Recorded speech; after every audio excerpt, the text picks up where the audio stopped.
नमस्कार। आकाशवाणी जयपुर अजमेर से प्रस्तुत हैं प्रादेशिक समाचार।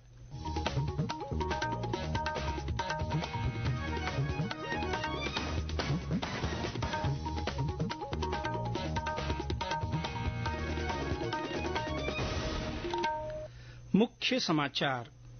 राष्ट्रपति द्रौपदी मुर्मू ने 9 राज्यों में राज्यपालों की नियुक्ति की।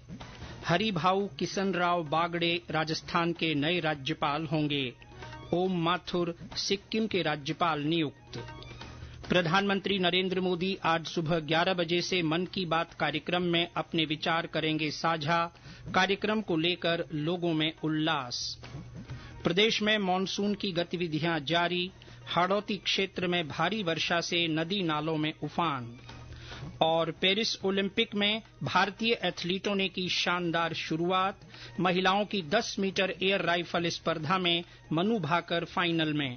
हॉकी में भारत की विजयी शुरुआत।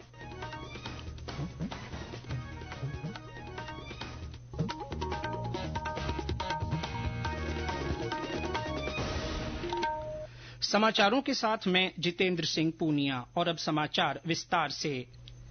महाराष्ट्र विधानसभा के पूर्व अध्यक्ष हरिभाऊ किसनराव बागड़े प्रदेश के नए राज्यपाल नियुक्त किए गए हैं।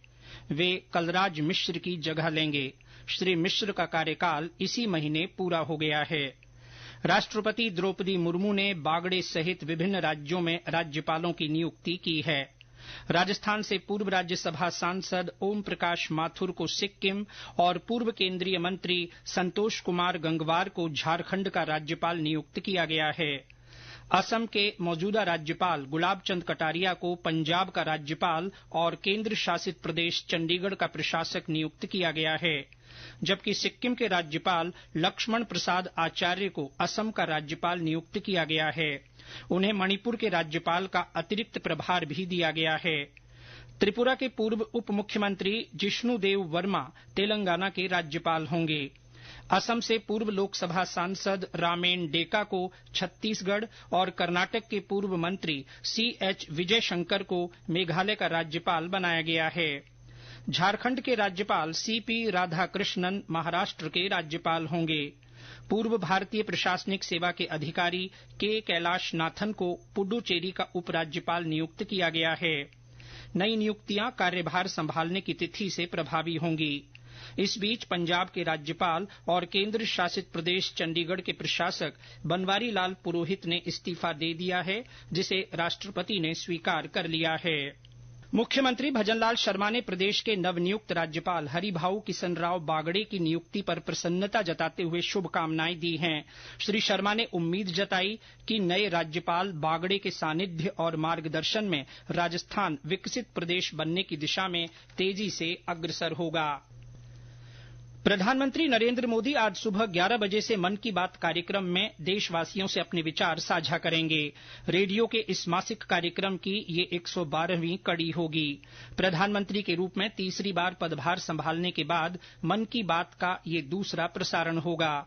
ये कार्यक्रम आकाशवाणी और दूरदर्शन के सभी नेटवर्क, AIR न्यूज वेबसाइट और AIR मोबाइल ऐप पर भी उपलब्ध होगा।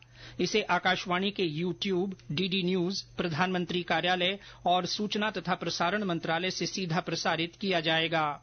हिंदी प्रसारण के तुरंत बाद सभी क्षेत्रीय भाषाओं में इसका प्रसारण होगा। मन की बात कार्यक्रम सुनने को लेकर प्रदेशवासियों में खासा उत्साह देखा जा रहा है। प्रदेश भाजपा की ओर से कार्यक्रम के सामूहिक प्रसारण की व्यवस्था की गई है। विभिन्न संस्थाओं और संगठनों की ओर से भी प्रधानमंत्री को सुनने के लिए कार्यक्रम रखे गए हैं। सरहदी जिले जैसलमेर में जिला भाजपा ने विशेष व्यवस्था की है।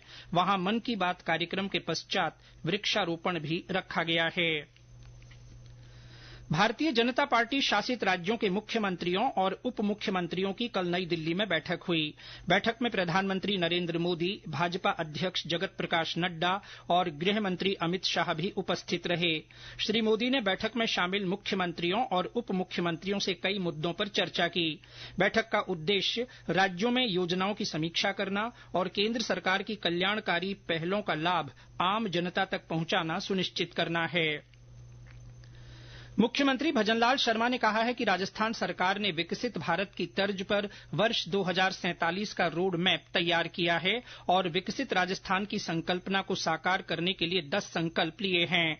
नीति आयोग की गवर्निंग काउंसिल की 9वीं बैठक में शामिल हुए श्री शर्मा ने कहा कि प्रधानमंत्री नरेंद्र मोदी के मार्गदर्शन में इन संकल्पों को समय पर पूरा किया जाएगा।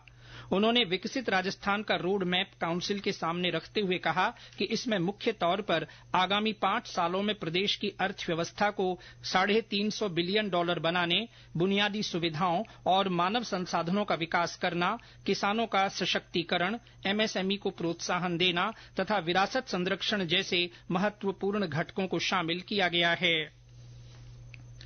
केंद्रीय कपड़ा मंत्री गिरिराज सिंह ने जोधपुर में ट्रेड फैसिलिटेशन सेंटर का दौरा किया और हस्तशिल्पियों तथा प्रशिक्षुओं से संवाद किया। कार्यक्रम का आयोजन वस्त्र मंत्रालय के हस्तशिल्प विकास आयुक्त की ओर से किया गया। केंद्रीय मंत्री ने हैंडीक्राफ्ट और जोधपुर को एक दूसरे का पर्यायवाची बताते हुए कहा कि हस्तशिल्प के क्षेत्र में कारीगरों की आय और रोजगार में बढ़ोतरी के लिए नए डिजाइन, तकनीक और कारीगरों की दक्षता जरूरी है। कार्यक्रम के दौरान विभिन्न कलाओं का सजीव प्रदर्शन भी किया गया। बाद में वस्त्र मंत्री जोधपुर के ट्रेड फैसिलिटेशन सेंटर में निर्यातक सदस्यों से मिले और उनसे इस क्षेत्र के विकास को लेकर चर्चा की। ये समाचार आकाशवाणी जयपुर अजमेर से प्रसारित किए जा रहे हैं। समाचार बुलेटिन में आपका फिर स्वागत है। प्रदेश में मानसून सक्रिय बने रहने से बारिश की गतिविधियां जारी हैं। बीते 24 घंटों में पूर्वी हिस्सों के साथ दक्षिणी भागों में भी कई स्थानों पर अच्छी बारिश हुई। हाड़ौती क्षेत्र के जिलों में बीते 2 दिनों से हो रही बारिश का दौर आज भी बना हुआ है।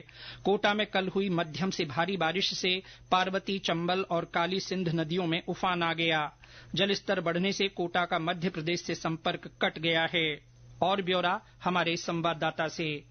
कोटा जिले में कल हुई झमाझम बारिश का असर चारों तरफ देखने को मिला है। भारी बारिश से जिले से गुजर रही पार्वती, चंबल और काली सिंध नदी उफान पर आ गई है। इसके चलते कोटा का सवाई माधोपुर और मध्य प्रदेश से संपर्क कट गया है। दूसरी तरफ दरा की घाटी में अबली मीणी महल के नजदीक नाले में काफी तेज पानी आने के चलते नेशनल हाईवे 52 पर जाम जैसी स्थिति बन गई है। पिकनिक स्पॉट कर्णेश्वर महादेव और गेपरनाथ में भी लोगों की फंसे होने की सूचना पर नगर निगम की रेस्क्यू टीम ने 5 लोगों को बचाया है। कोटा बैराज के 6 गेटों को 7 फीट खोला गया है। कुल 42 फीट गेट खोलकर 51,858 क्यूसेक पानी चंबल नदी में छोड़ा जा रहा है। शहर के अनंतपुरा इलाके में पानी भरने के बाद देर रात रेस्क्यू शुरू किया गया। अब तक 35 लोगों को बाहर निकाला गया है। आशीष मेहता, आकाशवाणी समाचार, कोटा।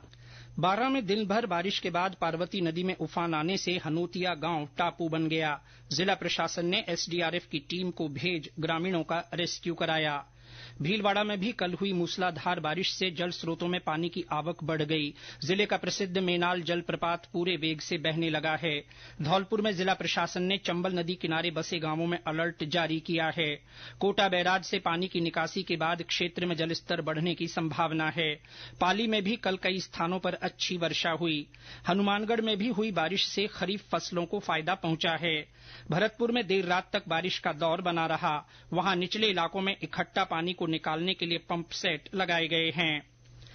मौसम विभाग ने दौसा, कोटा, सवाईमाधोपुर, जयपुर, टोंक, करौली, अलवर, बूंदी, भरतपुर, बारां और नागौर में ऑरेंज अलर्ट जारी किया है। वहीं जोधपुर, बीकानेर, उदयपुर, हनुमानगढ़ तथा शेखावाटी क्षेत्र के जिलों सहित राज्य के पश्चिमी हिस्सों में कई स्थानों के लिए येलो अलर्ट दिया गया है। पेरिस ओलंपिक के पहले दिन कल भारतीय एथलीटों ने शानदार शुरुआत की। महिलाओं की 10 मीटर एयर राइफल स्पर्धा में मनु भाकर फाइनल में पहुंच गई। भारतीय पुरुष हॉकी टीम ने पूल बी के अपने पहले मैच में कल न्यूजीलैंड को 3-2 से हरा दिया। पेनल्टी स्ट्रोक में निर्णायक गोल कप्तान हरमनप्रीत सिंह ने किया। बैडमिंटन में पुरुष डबल्स में चिराग शेट्टी और सात्विक साईराज रेंकी रेड्डी ने पहले ग्रुप मैच में फ्रांस के लुकास कोरबी और रोनन लेबर की जोड़ी को हरा दिया। प्रतियोगिता के पुरुष सिंगल्स में लक्ष्य सेन ने 5 बार के ओलंपिक विजेता ग्वाटेमाला के केविन कोर्डन को मात दी। टेबल टेनिस में पुरुष सिंगल्स के पहले राउंड में हरमीत देसाई ने जॉर्डन के जैद आबो यमन को हरा दिया। और अंत में मुख्य समाचार एक बार फिर। राष्ट्रपति द्रौपदी मुर्मू ने 9 राज्यों में राज्यपालों की नियुक्ति की है। हरिभाऊ किसनराव बागड़े राजस्थान के नए राज्यपाल होंगे। ओम माथुर सिक्किम के राज्यपाल नियुक्त किए गए हैं। प्रधानमंत्री नरेंद्र मोदी आज सुबह 11 बजे से मन की बात कार्यक्रम में अपने विचार साझा करेंगे। कार्यक्रम को लेकर लोगों में उल्लास का माहौल है। प्रदेश में मानसून की गतिविधियां जारी हैं। हाड़ौती क्षेत्र में भारी वर्षा से नदी नालों में उफान आ गया है। और पेरिस ओलंपिक में भारतीय एथलीटों ने शानदार शुरुआत की है। महिलाओं की 10 मीटर एयर राइफल स्पर्धा में मनु भाकर फाइनल में पहुंच गई हैं। हॉकी में भी भारत ने विजयी शुरुआत की है। इसके साथ ही प्रादेशिक समाचार बुलेटिन समाप्त हुआ। नमस्कार।